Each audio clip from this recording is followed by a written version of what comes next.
Anabi Jeremiah ba amfabal ba kawol. Amfabal kumu kongle. Kubulti finfin katur Jerusalem ba basa subu eshen. Jerusalem ba kadugbo na basa dam bolo kumutana. Edesi fulo ne niyarana. Kadugbo na drunya keki de nyi kumu bu eshen. Ansasa kumu bu nyangana. Ekifuni ekulpuchi na. Kadugbo na efulana keki de shun asana. Eki so manjina. Kanye se keke. Komo tabo basi bishu na ne anishichi bebe pobo bo ngbun. Komo be shapo keke mana wota na bololo komo nwushi komo kagbane. Komo terana keke lar komo kaman ansan dobor komo. Ne niare buki komo bo budong na. Juda bu efuluso babasa ki anya ana. Eji owurufong eshi eful potiano so. Eful potiano so no bo wo amako kakpana bantere bomo gbagbape. Budong ekultu bomo omoto. Na ekpo mo woto na boboloso omologo bomo bo omu. Neniare esikeke manabo borulembu.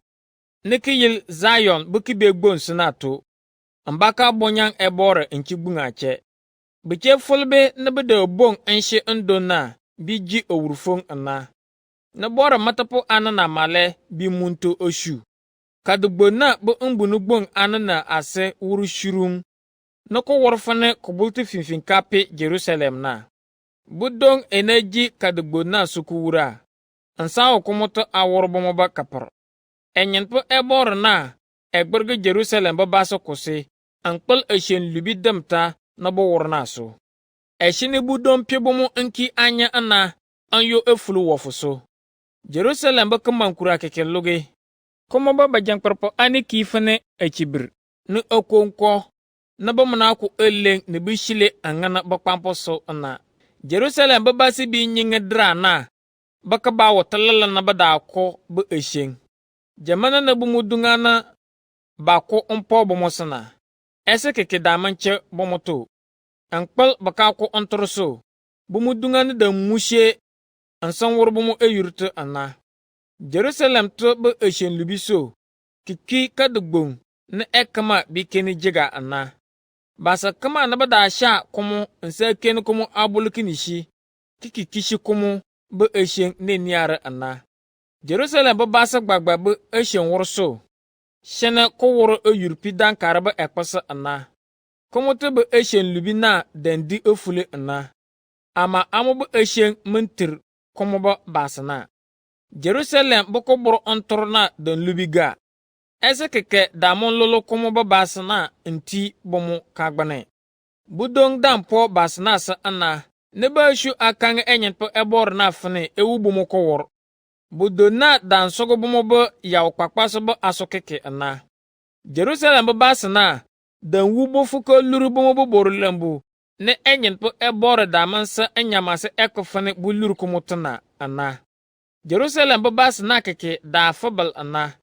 Jamana ne bi da fin kusujisu ne bi jina. Bada ta bomo ba asolala achir ejibi. Ne banji ansanya ankpa ana. Lene bada kange. Enyenpo ebore. Keni awurfo ne anyiji. Esa kama ne ebolo undong achong ba ankanga mule. Keni che anyeto. Esa keke munenji awurfo nokufu awurfo ne anyiji eriso. Enyenpo ebore na enya ago. Enshen kaba anyeso.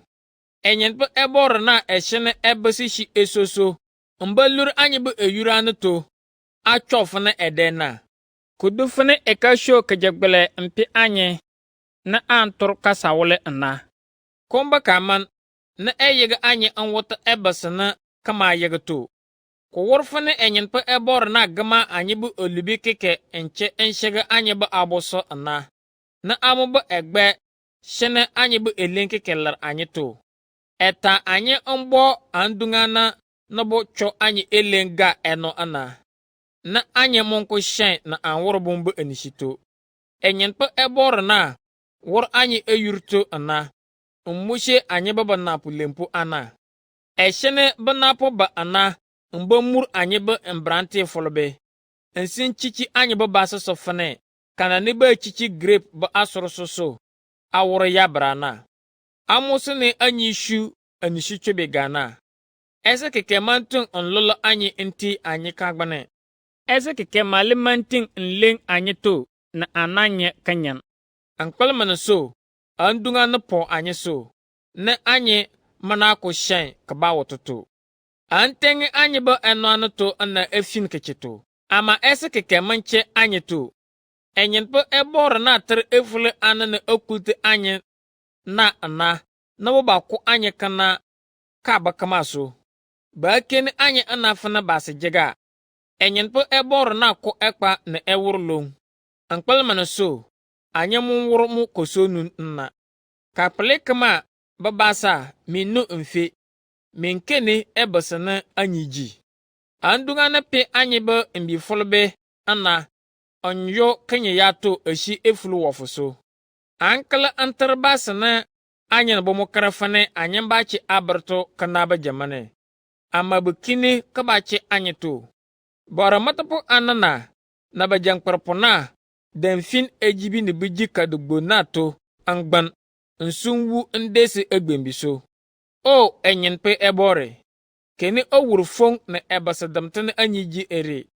Anyeba angbana jeje anyi na ga ankpal anyeba olubiso. Basa baka mo aso agbembiso. Na anyeba alang anagbato.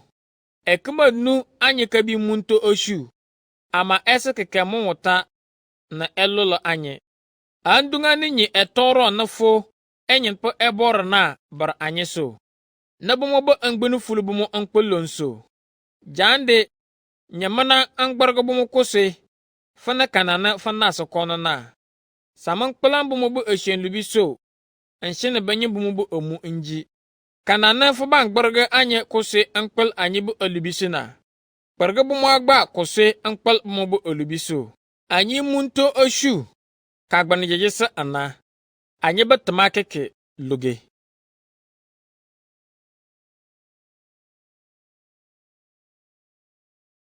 Alfabal kumu anyo.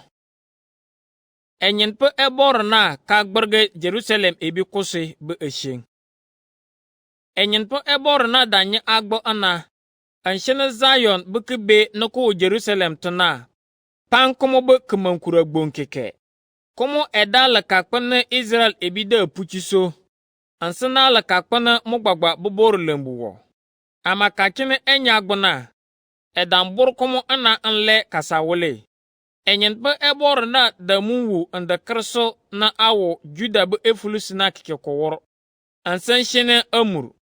Edan shene umbon lempu ana. Na ada kun kasawol na kike bure antor ana. Ansan shene efulina. Na bajangporpo ana kike ji anishinyor. Enyen pe ebor na danye agbo anaga. Ansadan shene Israel babasa pang bomobo elenkeke. Andunga na kaba anyeso. Edan kine kache anyeta ana. Ambo agbudan koso anyesa fana ede ana. Omur koso keke. Eda to anye ambo atinyembi ana fana edona. Ansadan mo basa kama na bada bar anye kagbunu wushi na kagbunu fulina. Edan shene ambo agboba fana ede ana. Amba cho anye bu unwu. Na awo Jerusalem tana anle kasawule. Enyen pe ebor na da mur Israel anafana edona. Ansanda shana komoba umbon lempu ana na ewurpe anaki alamburu edese. Ana shene kubulte finfin no kushu na wur kishi intiso anse Juda bu efuluso babasa. Edan shene ambobor lembu ni anyi shung mo komotana damburu antor anafana kudotu buna. Ansan shene anchi gbong na kawisha chena bukiji ba aikar. Ambo agugbo na so, edan kini ewur na bora matapona gba ana anle. Enyen po ebor na dan kini ambo boro soro ana anle. Ansandan lar ambo boro lembu chembito anka komo. Edan sebudong akpa ana na bade Jerusalem ba agblana anle. Ansanda awur anyin fana boko ompo kakpana anda shung ebor kagbunu fulusina so. Enyen po ebor na gbagba edan yili komo ambaka gbanta fane. Adaga egblana na okulti Jerusalem na kabur ontor. Eka fara kombo kobure. Emana yega keke. Anyin fane ebi sha kumobo kumur cheche ana. Neniare kumobo umbonlempo ana na egbela na kekebure adesi. Jerusalem bu umbunugbunga na tor apul eshishirto. Na andi bine bata abur amusana kekiburto burburubi adesi. Ewuru bubu wurbe na badawo undona kikiki anyi efulu wafoso ana. Bora matapu anana. Mene ngini ambara anana. Anebi anana male mune nuku boya keke eshi enyin po ebor koto. Jerusalem bubu numu anana. Dambu nlebo asubusu atase kasawule. Amana ko shen na bakanga abar. Anson wor eshishir ngbiti bumbu omuto. Engini bumbu kagbana jeje ana. Nebi fulbe na male chene unkuru omu unyuto. Akeni kasawule. Mban shu na mpur enishi. Halemu epunto bebasa. Mabasi kamur na shene makagbana jeje ma. Halana ambele. Imbi wurbi na imbi pupur beke kring adesi agbembiso. Ankol ese keke kamonto na eke ni bumuso. Eshika dugbo na tuso. Okong na achukong so. Imbi bishu na. Efin ejibi na unchu bumunia no koto. Bumalamanya. Amuso ba kring ator anafane. Enapuka doro kanato ontorna. Nsungu bumunia na ba enoanoto. O Jerusalem ebi. Manana onko na ankange. Na sebre ne minting onlolo menye. Ankol manaso. Ese keke munenji awurfonfane kana ne minji ere. Jerbe ne minji ere monko ekr fane teku. Temabu yir keke mana woto ansamenye. Menyebu enebi ana mana ko shen na bakanga menye. Na mana efe bukuboku asamenye. Aborishen na ba malaga ansamenye na. Manting enshene minwu menyebu olubi. Bashen ana ne menye fefane amandaga mintuba anler olubito. Basana boboloka dugbona ase ochong be fiel menye ana. Ba keni Jerusalem ba alamborna ana nsa fifi omushe. Komba kaman ne bubishile kadugbon lana ndia. Kadugbon ne dronya keke de opukisuna ndia. Menye dunga na keke bi mushe ana awor menye oyurto. Ansa agbele menye yurkishiso. Ba mir anno ana ansa kangele. Amur komo. Kachene amba jo na anana. Kosona enyen pe ebor na kre ansan kanga fane eben worna na eworna. Drana kekene ekpala anye kose fane. Emanwu anye kowor. Eye ebi mur anye. Mwalu mur anye kashintento. Eshene andunga na po anye so. Na bomoba angbenu fuli. Ankpal anka ko ontorsoso. Jerusalem ebi. Minshu angbana to ngini enyin po ebor na. Kapana kanye. Menshene memba anishu chwebi eba shilefana lorna. Minshu halane memba ebol eyafya. Minkoso unshu kanyi lele mokeke ngini enyin po ebor na. Nsumbugo angbana onkolomo ne ewu menyebe imbia. Na akombi mo agbembiso. Ba akolobe tekeke na kowor. O enyin pe ebore. Keni anyay. Mana anna nefe gbarga anyo kosulong. Amandaga fane. Bibinyana eba dange bumbu imbishaso awe. Onko na basa eba mobor matapu ana. Ne anebi ana fubor lembu gbagbatulong. Mbi folbe na basa kparkeke ewu adesi agbembisena. Budo malata etokobe omo ambranti ne busungrubi. Kachene fanya agbana. Na fashene budo mo bomo. Nsa mungu bomo ko workeke. Enyen pe ebore. Fakanya gboso. Fakala antara ndungana anafane basana batere kijibuntuna. Ese keke de minji efutu lomba kachena. Budo na da momo imbina ambala. Asha bomo gana ana.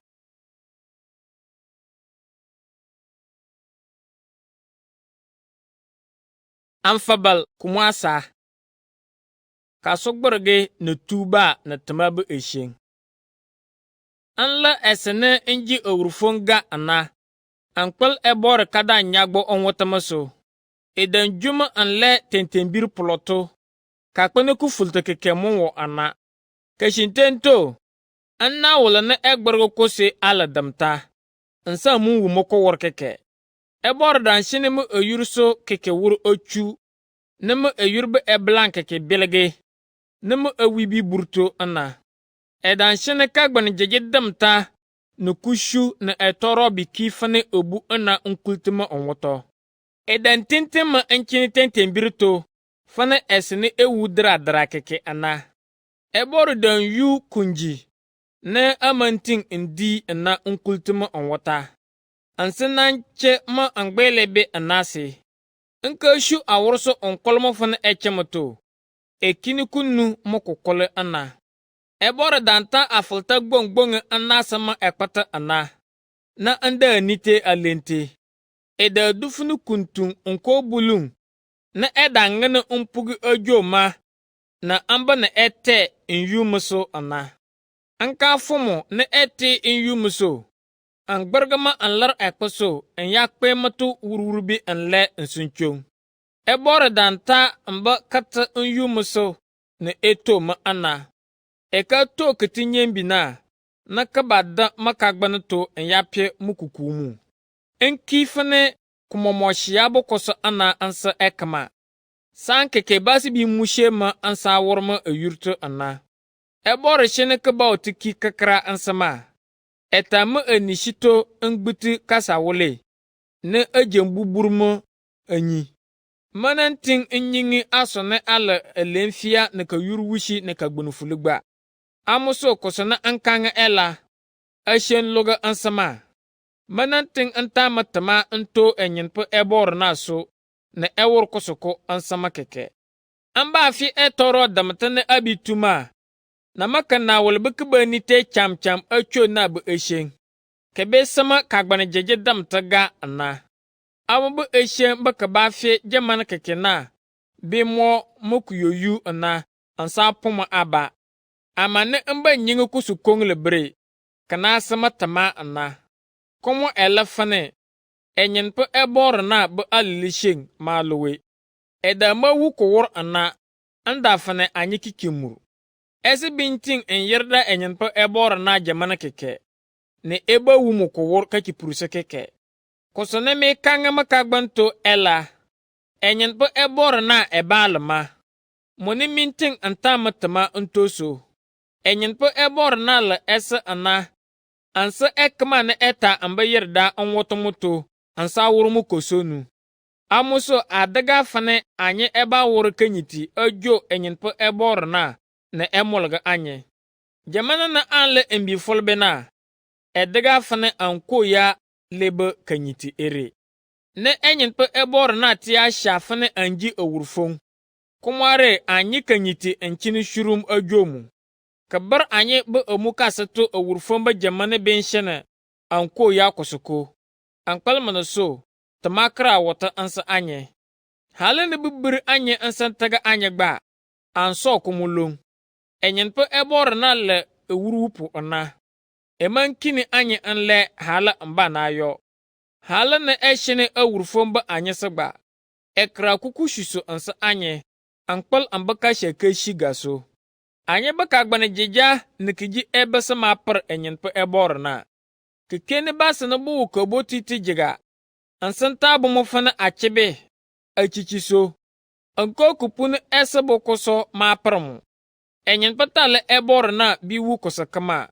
Mwale ensenyi jamana ne baji ese drumu eshi demujito. Enyen po ebor na mansokoso ekpa. Kamanting onworkeke. Kulubi na kalalabu kitun workeke yil kosane enyen patale ebor na yiliso ana. Mana ana na esen na ekra ko ankpa. Be fobel abileshe jamane ewo mbu olubibo kasogbargato. Menshine ankene anyibu eshen wursu tenene. Ansana beta amba enyen po ebor na koto. Menshine ambuge anyiba angbane. Ansa ebore. Ne ewo ebor suna. Ansan kangamule. Anlar fakaman onwur olubi. Fakanya agboso. Fumunwu anye kowor. Nsunju umbu anye so enyamo anye. Kudufane fakawo awolpa ba egbel ba kaman ana. Naka bora kulimanting ombol komoto onfofokoto.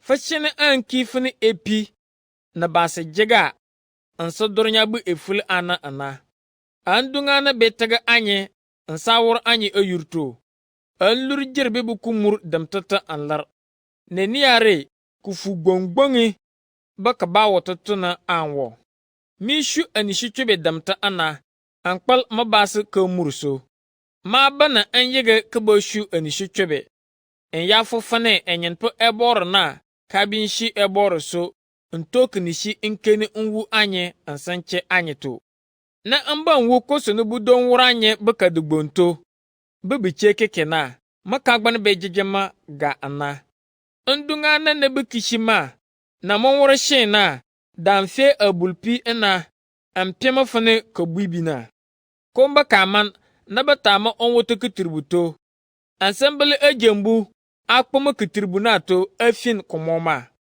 ndog ana na nchudi nmunmu kumuso na enfefane neniare nwu anana kitribuna bakasto ndong na onwo nsunshu antarfo enyenpa eborna anka kulfo nufunnumu kabora kule ansankanga mafane ansamalukufu komba kaman nafaba soma anyege onsomolgama efote na enje ankpa enyenpa ebore finyi kulubina boworma amuso ji eshena anchamato finyi kanana ndunga ni kishima nsina nyi kanana bokere kulubi alangama kapleso o enyenpa ebore funu ka taga na ba taga ma fali na nyi bomo ba ankirulubi keke kareche keke ba kuluma ana ejima esheng ansa kirmi niya lubi kosa kama na ba wura ba bong enshi ana awurma ayurto o enyenpa ebore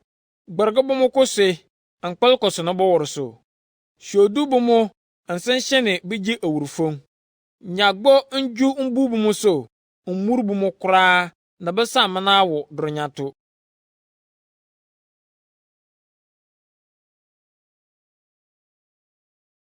amfabalkumu ana Jerusalem kaboro ontorba kaman be esheng anyi bushua na kebe nyekpe ga na krinso ne ajembu na bata ompor boro lembu na pasanto edesi agbembiso Jerusalem be imbi folbi de dufunu shua ansa anye ana ama neniare bumu ekifana ebo bo umpulia na ekma bikeni jegana ejinka mugba benyepo bumu bo bibiwurbi ama basa bre kifane kashashara sawolo soba umbibi ne ba shile akabumu bibi awor bumu bo ambiwurbi na kumukpakpaso ana baashine okon ne achukombi mobumu bo ambi poporobe ana ambi na beta enoto akule ajibi ana ese keke male masabumu ajibi nibiji basane bedaji ajibi lala na amobe yaudukpakpa gana na okombi mo ale agbembisana bomo ne bedaji kadamiana ena muni so efin ajibi jisana mabasa bakaso gbarga cho basa na badawu kadugbo ne batra Sodom na ebo de murkumu epul to dradra na pia anyi bibi numu na ba angbana dan fule ana parfane atebi badamun ko sangar keke bomoto bomwale da ko ayurbu elenfia awale ayurtu nene ansa ku kuibi to bu elenga awale ayursu ana amaneniare bomo echo mbirfene adundumbi adesi agbembiso ne ese manantin impin bomona badanyor ana inki awibi na wolfene ndibi wolsana bomo ne bidan wukanatna bobomo ne okomona ankpal bakamanye ajibi ne bijiso okonshini biji awurfon ana hale nyewu kumurgbong nakadamba mabasa sana danshini biche na ba sha bomo bo ambiga gbagba dange bomo bo ambini buwu ana nwe ankpal okonso enyenpo ebore kadanye agbaga so edanshini Jerusalem bo kadugbo na ji ede na umurcheche ekama ne ewo kaple kama hale eful pote anasobo buwura nagba daman yerda fane budong binting ombore Jerusalem bu umbunu gbong ana onlurkumuto onko ama londan wor ana ankpal Jerusalem tubu anebi ana na bora matapo anana kadan wur olubi ansan shine bomo basna bomo wur shin naso kashintento anebi anana na bora matapo anana da nite kadugbo na bu agbembiso cham cham fane atanpo ana ankpal basni buwu na bulu bu turju kabe bomo soso ese keke damasha kifri antaga bomo to gba kura kosane basa be kanga bomo ande min shile anyiso min wur ayurpi ana min sa man bata anye are ankpulon so efule kama sono boyo ndunga bi gba bikini bomo ana bomo bu eshen da menentir enyen po eborna amuso mo gbagba edan shene ba pasanto nso kaple kama edamana asa anye bu anebi ana na bora matapo ana na bonya nko awu bomo ko worgba ade keke baka man anda keni efin kechitu eshi eful pote kokoto ama anye batamaki fulung ankpala manaso afuli na munting encheto omolaga anye budonde efin anye bokomo eshi kegbembi kamaso ana amuso anda muneting anite agbembiso anye bukumur bajamanafo anye ba enchefo ekar anana andunga ni de dufane kosor kabifu koso na ana bideju obu anye sakaple kama ana efin anye na bape abesu na bida kun anye apye nko mpugu kishishir sawuluso ajo anye na amba purugu bomo na bape badampe awurne enyen po ebor gbagbalar ansa anye na anda afuta ayeg musna ana mo elle ewurne anda yerda fane ebimba kun anye eshi edon kama ne ebimba ko anye kana koto menye edon bu efuluso no uz bu kasa wuluso babasa menye bu ngbin fuli menye ana ne menye mushe menye nji jerbe nsinji awurfonga menye nite kasaria ajanta fana minka bo ansana zayon bu kadugbo na to babasa bre tanka bomobo olibi bokoko anana enyen po ebor na manan shene ambawo kanye yato eshi efulu pote wofuso eben shene ambeta amba epe ama menye edon bu efulu so babasa bre eben gbarga menye koswe ansan shene menye bu eshenlubi edi efuli na ekma epin amo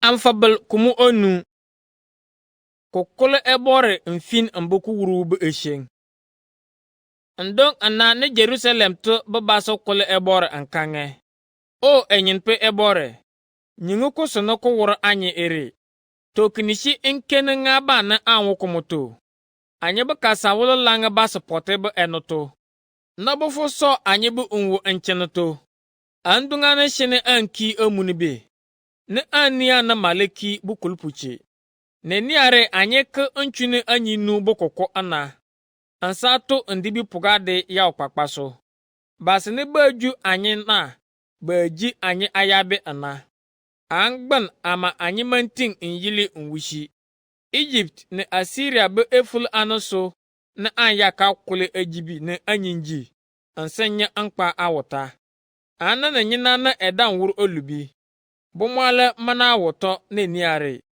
anye ewoto eji bumubu olubi na bo owurfo basana anye bobomo eneji anye sukura ese keke mala muwoto ne emolga anye bomobo enoto anye ta anye ba ankpa akpa kalara anapon nsanye ejibijiso ankpal basana ba mo bas kaso efuli na baka ple kamaso akonshine anye lo hala achicha ne anye bu eyura ne bel edefane asorto bupur anye bu biche ne anye bu mbiche sibi Zion bu kibesu eshi Jerusalem ne Juda bu efuli so ba andanoto ba pe anye bu buwura na yache efol esmale mas anye bu bunumu anabonya banyang anye bu imbrante folbe ne ba kuru oyu oboso fana anya na anye bu mbinyin sebe male besule ndibe gbegbe so ajanti basa kper mana chine kadugbo na bu mbunu gbong anana ase eji eshen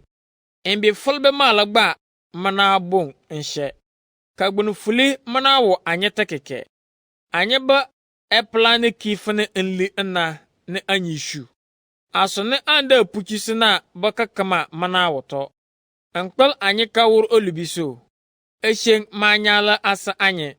Anye be oyur baka plek ma be basa ana. Anye mune wu nene ankpel anishi chobeso. Ekma shile Zion bekibe na so. Neke desi fulong. Ne ejinka muso kumuso aworbo mo bakapar. Amafo enyin pe ebor na. Ele ewure mba na ayo. Fo energy kuura hale en yafo jamana balala lowe. Na mana ana nufu teng anyiso encharlong. Mana ana nufu kpalang anyiso long. O enyin pe ebore. Na ambete anye amba fokoto. Ansan nan shene anye ba kabawo talala drana. Ankofu kini anyin ana anle mba na ayo. Amafo agbo munko ekra.